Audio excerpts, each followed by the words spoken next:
Quiero comenzar reflexionando sobre las palabras con que abrió esta asamblea número 69, su secretario general, el señor repasó parte o gran parte de los problemas, de las tragedias, de las calamidades que hoy conmueven al mundo. Y creo, si mal no recuerdo, que textualmente afirmó que estas turbulencias, así las definió, que hoy sacuden al mundo, ponen en peligro la multilateralidad. Yo creo sinceramente que gran parte de los problemas que hoy tiene el planeta, en lo económico y financiero, en materia de terrorismo y de seguridad, en materia de fuerza e integridad territorial, en materia de guerra o de paz, se debe precisamente a lo contrario, a la ausencia de una multilateralidad efectiva, concreta y democrática.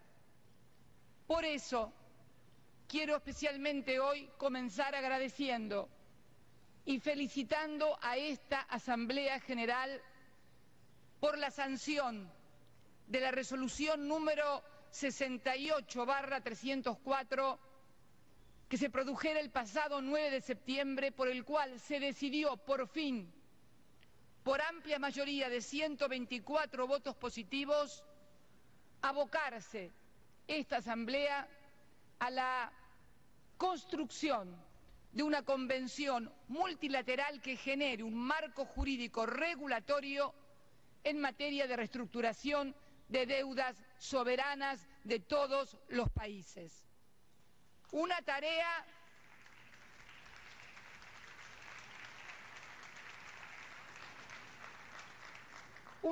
que nos debíamos.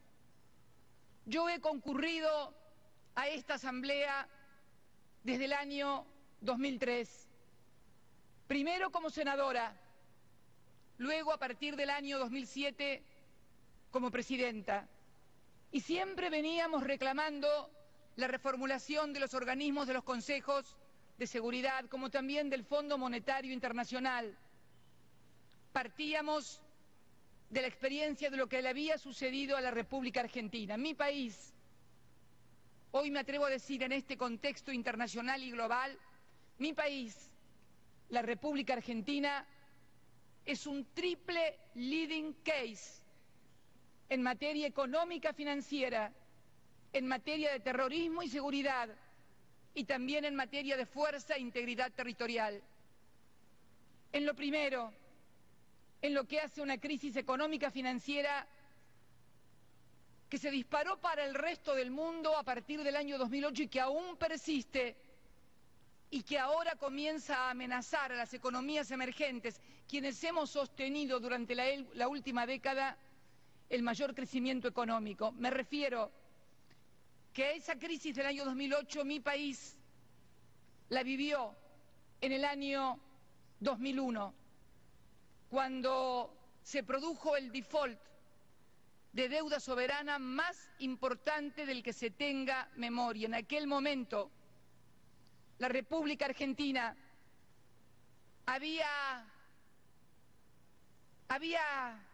logrado, con la anuencia también de los organismos multilaterales, porque cuando se debe, señores, el 160% del PBI, la culpa no es solamente del deudor, sino también de los acreedores. Y desde la dictadura del 24 de marzo de 1976, pasando por la etapa del neoliberalismo, en la cual la Argentina era presentada como una alumna directa en las asambleas del Fondo Monetario Internacional, finalmente acumuló una deuda sin precedentes que la hizo implosionar, no solo en términos económicos, sino también en términos políticos. Llegamos a tener 5 presidentes en una sola semana. Allí Nadie se hizo responsable de lo que había pasado en la Argentina. La Argentina tuvo que arreglarse como pudo.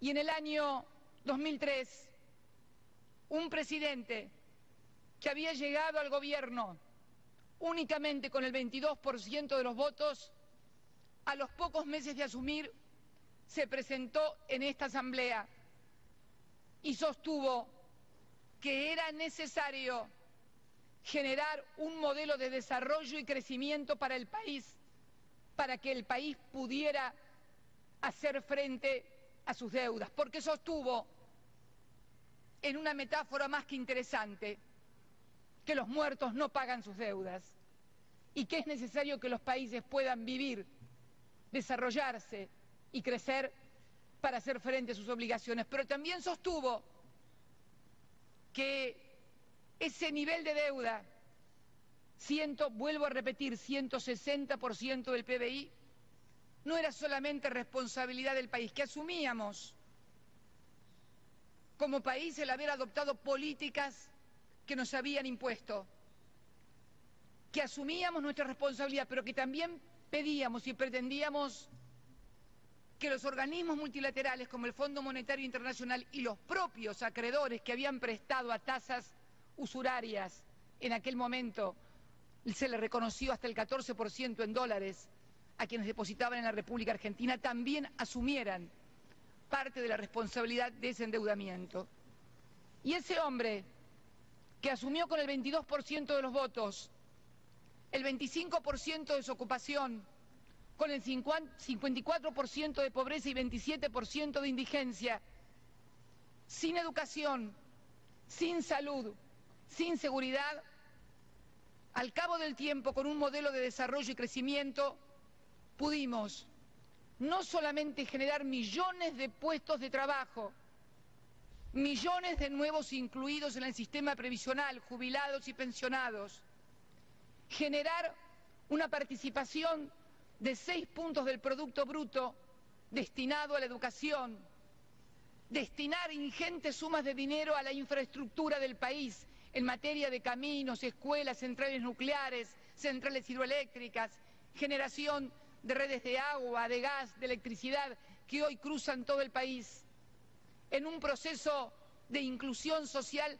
sin precedentes que nos hizo reducir la pobreza y la indigencia a un solo dígito y que hoy el propio Fondo Monetario Internacional reconoce que el crecimiento económico realizado por la Argentina entre el año 2004 y 2011 es el tercero a nivel global en calidad de crecimiento, solamente superados por Bulgaria y por China, siendo en la región latinoamericana hoy el de mejor calidad de crecimiento y también el de mejor poder adquisitivo del salario de nuestros trabajadores y del mejor ingreso previsional.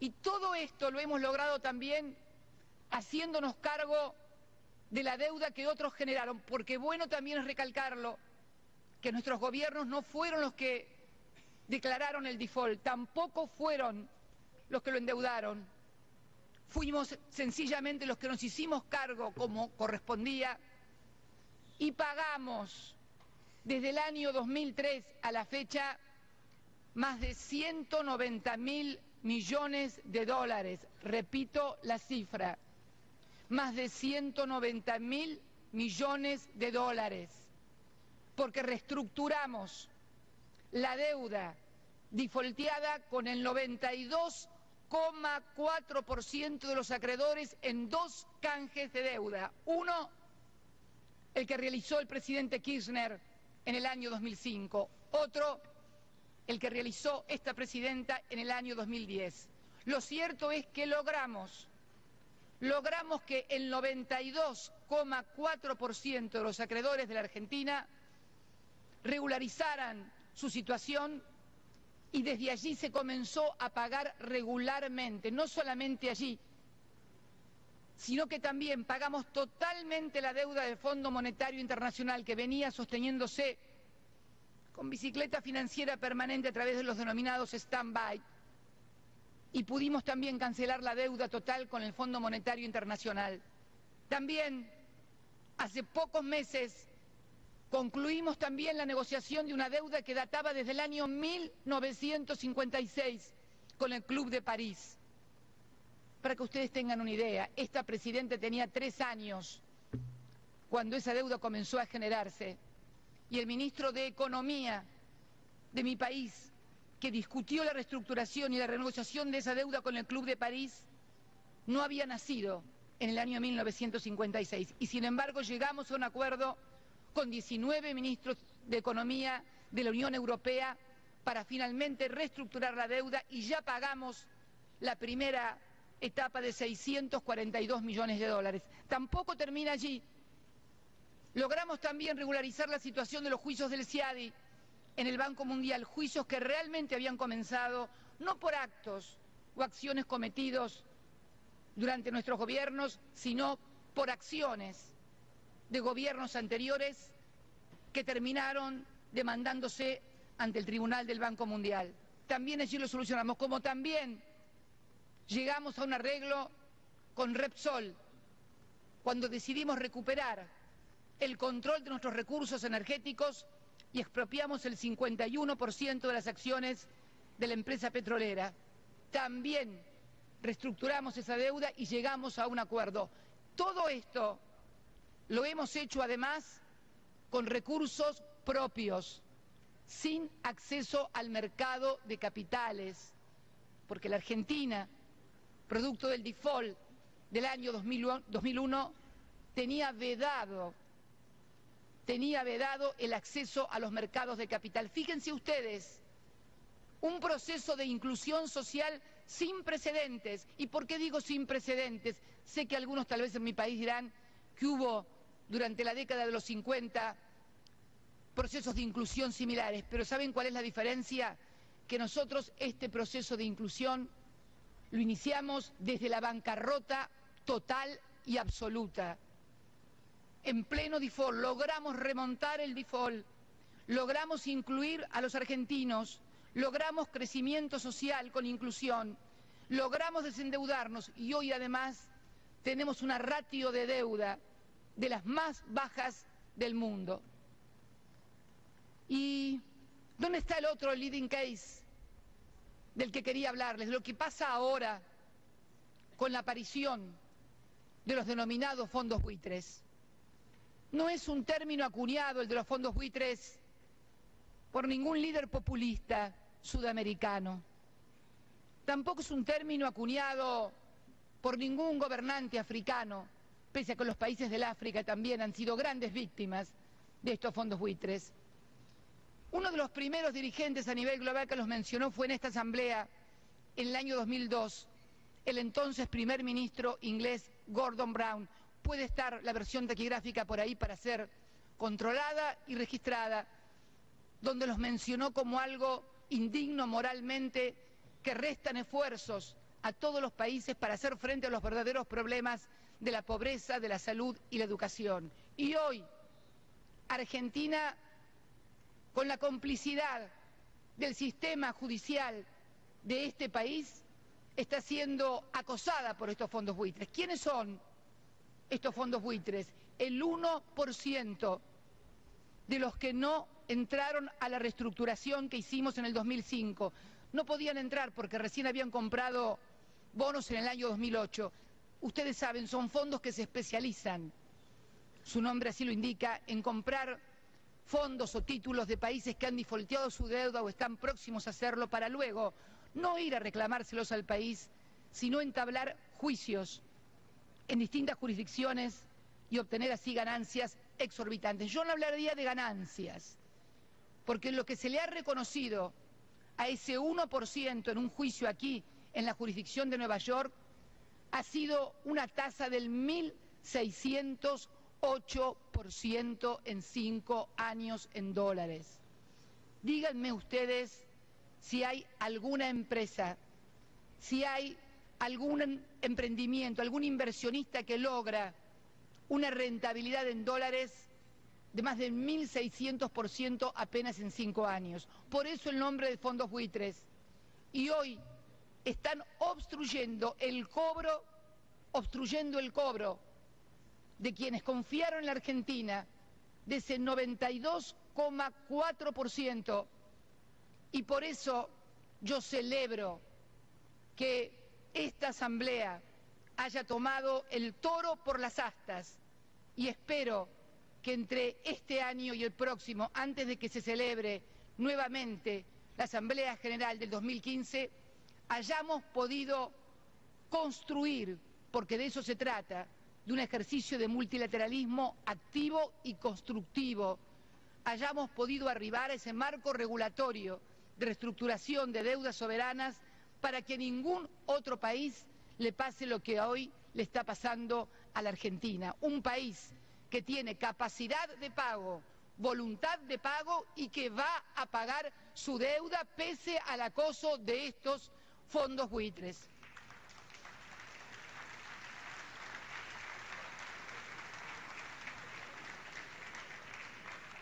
Fondos buitres que además amenazan y hostigan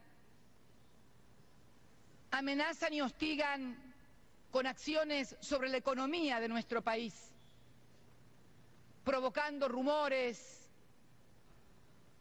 infamias y calumnias, desde lo personal hasta lo económico y financiero, de modo tal de actuar como verdaderos desestabilizadores de la economía, casi una suerte de terrorismo económico y financiero, porque no solamente son terroristas los que andan poniendo bombas, también son terroristas económicos los que desestabilizan la economía de un país y provocan pobreza, hambre y miseria a partir del pecado de la especulación. Y es algo que debemos decirlo con todas las letras. Por eso abogamos fuertemente porque ese convenio multilateral alumbre con prontitud, con celeridad, no por la Argentina, sino por el resto del mundo, y porque además creemos que un equilibrio económico y financiero que ataque las desigualdades económicas y sociales entre los países y adentro de cada una de las sociedades va a ser también un gran antídoto contra aquellos que reclutan jóvenes porque no tienen esperanzas, porque no tienen futuro y los enrolan en cruzadas locas que luego todos tenemos que lamentar. No podemos solamente ver la superficie de los fenómenos, tenemos también que adentrarnos profundamente en las causas que movilizan. Y también hablaba de mi país como un triple leading case, también en materia de terrorismo y seguridad. Y también mi país, el único país junto a Estados Unidos de Norteamérica en todo el continente americano que fue objeto de atentados terroristas, 2 atentados terroristas, uno en el año 92, cuando se voló la embajada de Israel, y segundo en 1994, cuando se voló la sede de la AMIA. Este año se cumplen 20 años de la voladura de la AMIA.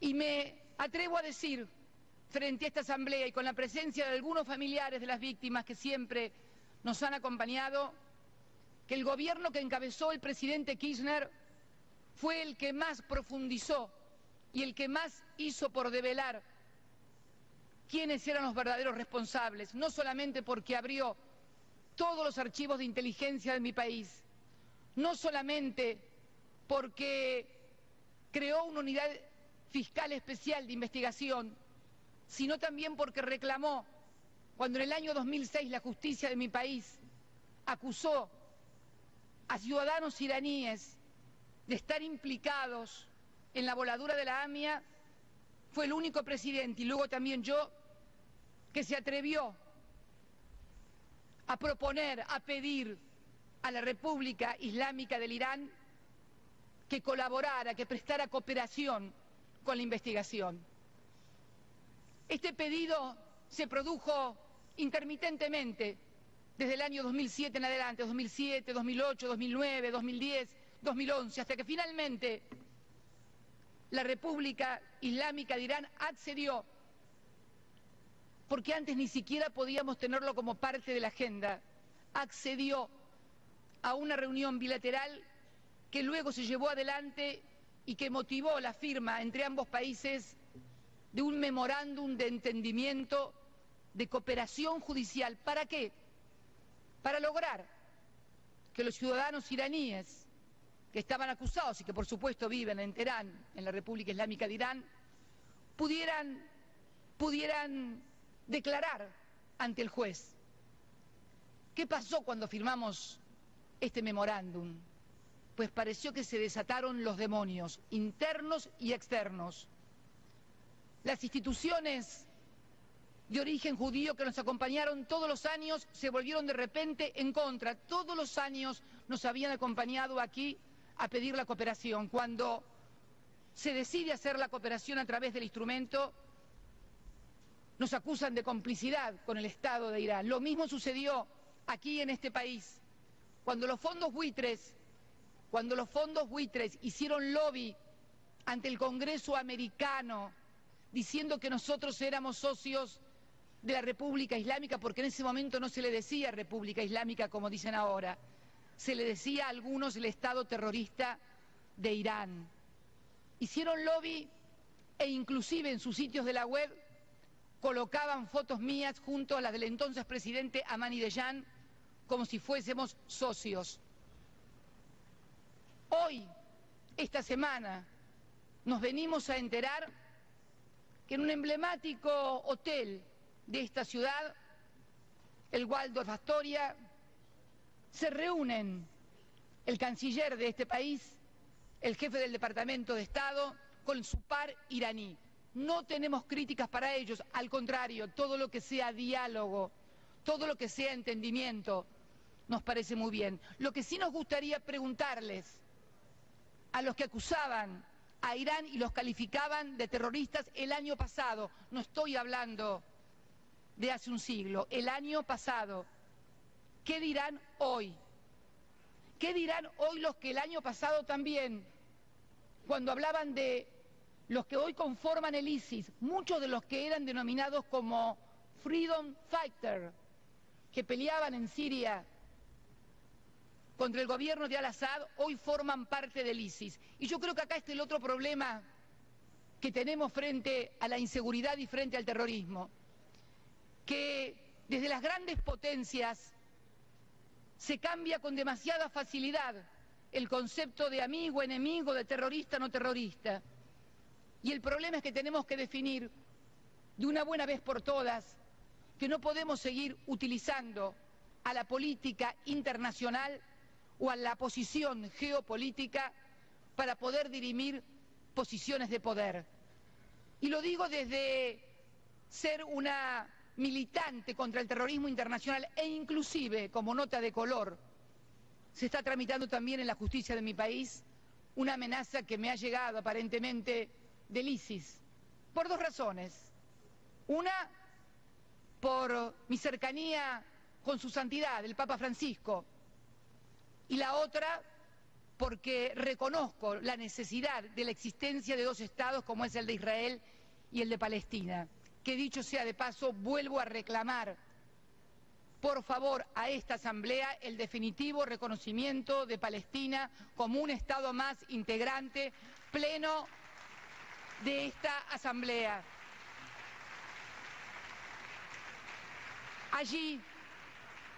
Allí vamos a empezar a desatar algunos de los nudos gordianos. No hay un solo nudo gordiano, son varios.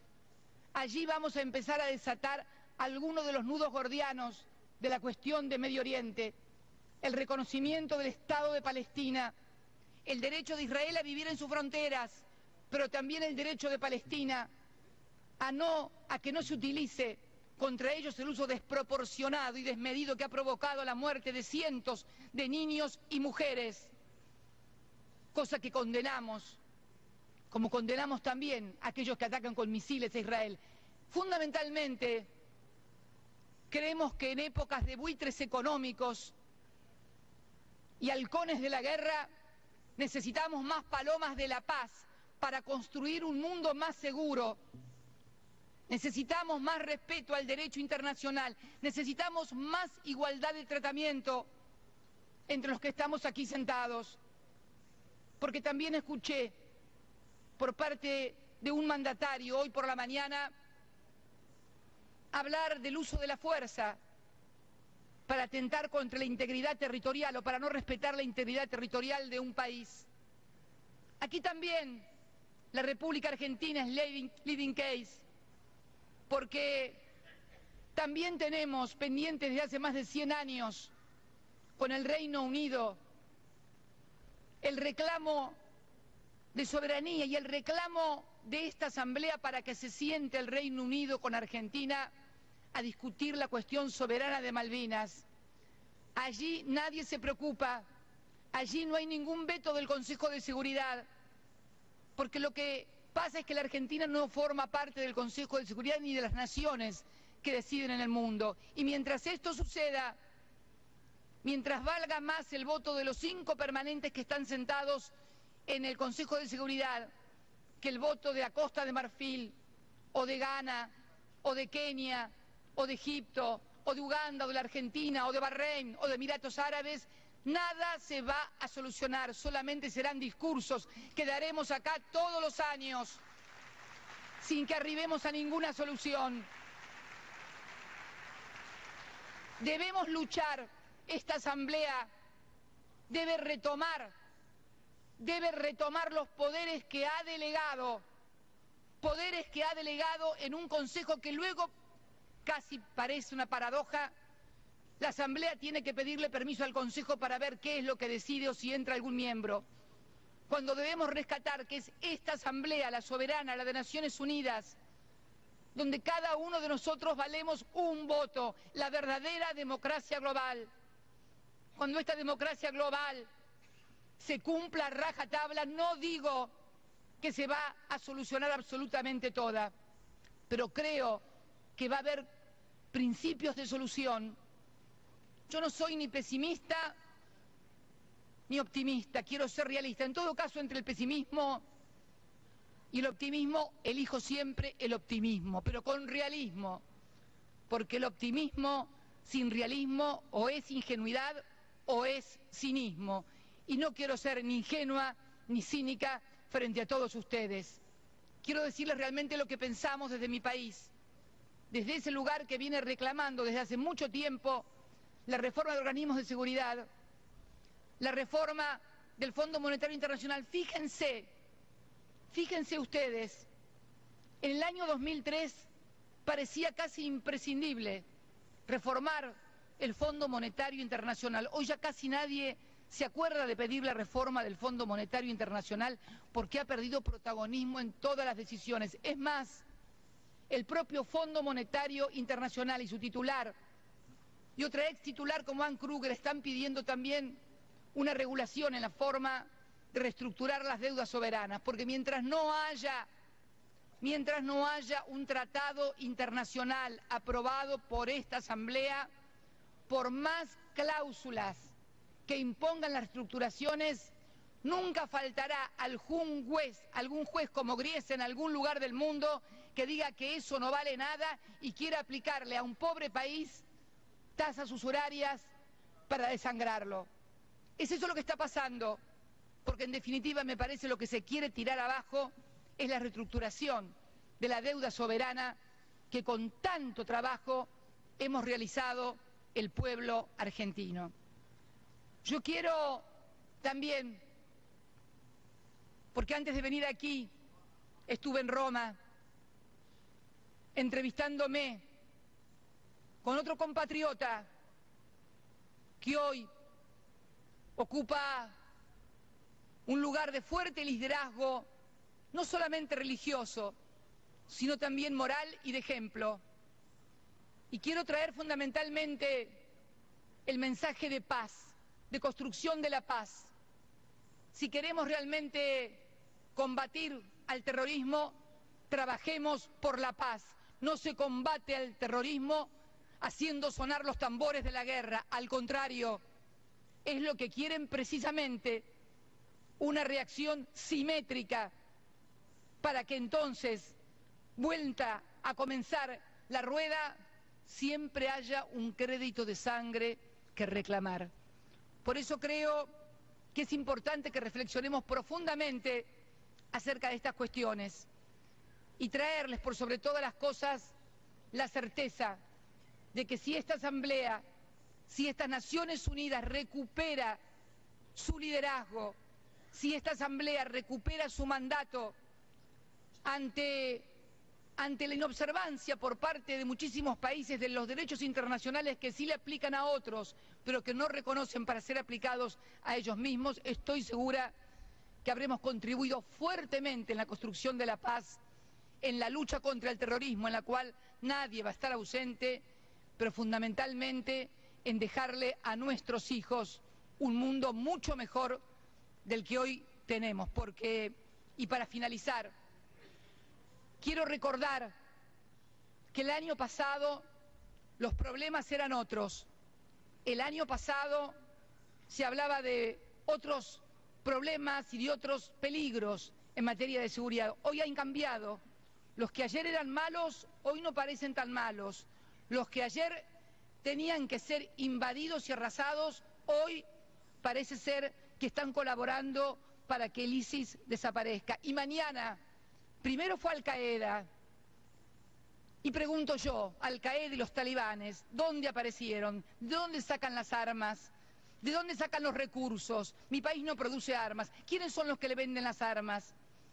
Luego aparecieron los que iban a ser la primavera árabe y que finalmente resultaron no ser tan primavera, sino más bien algo de otoño y casi un invierno, en el cual pasaron de luchadores de la libertad también a personas que, bueno, que merecían ser perseguidas o encarceladas. Ahora es el ISIS, este nuevo engendro que ha aparecido terrorista, degollando gente por televisión en verdaderas puestas en escena, que uno se pregunta cómo, desde dónde, porque permítanme, me he tornado absolutamente desconfiada de todo, después de ver todas las cosas que han pasado y que las cosas que pasan en televisión, en esas series que tanto nos entretienen y nos divierten, son pequeñas ficciones al lado de la realidad que tenemos que vivir hoy como mundo. Por eso es bueno que nos preguntemos